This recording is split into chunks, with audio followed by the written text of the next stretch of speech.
திருச்சிட்டம்பலம் இப்போ நான் பார்த்துட்டு இருக்கிறதே சிவாலயங்கள் உள்ள பலிபீடம். இந்த பலிபீடத்தை அமைப்பை பாருங்க, தாமரை மலரை கவிழ்த்து வைத்தாது போல ஒரு அமைப்பை வடிவமைச்சு வச்சிருப்பாங்க. எத்தனையோ மலர்கள் இருக்க இந்த பலிபீடம் ஏன் தாமரை மலர் போல இருக்கு? தாமரைக்கும் ஆலயத்துக்கும் ஆன்மீகத்துக்கும் நிறைய தொடர்பு உண்டு. பெரிது பெரிது புவனம் பெரிது, புவனமோ நான்முகன் படைப்பு, நான்முகனோ கரியமாள் உந்தியில் உதித்தோம். கரியமாள்னா மகாவிஷ்ணு, மகாவிஷ்ணுவோட தொப்புள் கொடியில் தோன்றிய தாமரை மலரில் தோன்றியவர் தான் பிரம்மதேவர். அவ்வளோ தொடர்புடையது அந்த தாமரை. தாமரைக்கு பத்மம்னு பேர் உண்டு.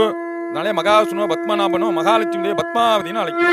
மகாவிஷ்ணு ஒரு முறை சிவபெருமானிடமிருந்து சுதர்சன சக்கரத்தை வரமாவர 1000 தாமரை மலர் கொண்டு அச்சிக்கிறார். 999 அச்சித்திட்டார். ஒன்று மட்டும் பாக்கி அந்த ஒரு பூ மறைஞ்சுடுது. மகாவிஷ்ணு என்ன பண்றார்? தன்னுடைய கண்ணையே பிடுங்கி தாமரை மலரை பாவிச்சு சிவலிங்க திருமேனிக்கு அர்ச்சனை செய்தார்.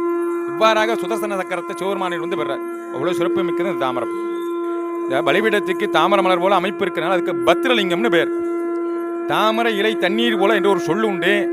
அதுக்கு என்ன அர்த்தம் அப்படின்னா, தாமரை தண்ணிக்குள்ளேயே தான் இருக்கும், ஆனால் தண்ணியும் தாமரை இலையும் ஒன்று சேராது. தாமரை மேலே தண்ணி இருந்துச்சுன்னா தண்ணி தனியாக இருக்கும், தாமரையில் தனியாக இருக்கும். இதை எடுத்துக்காட்டாக தான் பலிபீடத்தில் தாமரை மலர் அமைப்பாக வச்சிருக்காங்க. என்ன நமக்கு எடுத்துக்காட்டுது அப்படின்னு பார்த்துக்கிட்டா, நம்ம பிறக்கும் போதே மும்மலங்களோட பிறக்கிறோம். ஆணவம் கண்மம் மாய். அதுபோல் வளர வளர நமக்கு உட்பகைகள் 6 வகைகள் வந்துடும். காம குரோத மோக உலோப மதம் ஆச்சரியம்.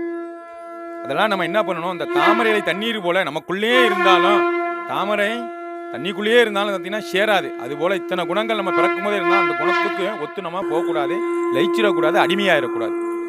5 புலங்களும் அடக்கிறதுன்னு சொல்லுவாங்களோ அதுபோல் இந்த தீய குணங்கள்லாம் அடைக்கலாம். சிவாலயங்களுக்கு போனால் அந்த பலிபீடத்தில் நின்று இந்த 6 உட்பகைகளை அழிச்சுட்டு, இறைவா எம்பெருமானே என் மனசுல நீயே நிறைஞ்சிருக்கணும்னு வேண்டி அதுக்கப்புறம் தான் நந்தி மண்டபம், கொடிமரம், மூலவரை தரிசிக்கணும். அதுக்காக தான் முன்னோர்கள் இதுபோல் பலிபீடத்தை ஆலயங்களில் ஆகம விதிப்படி வச்சாங்க. திருச்சிட்டம்பலம்.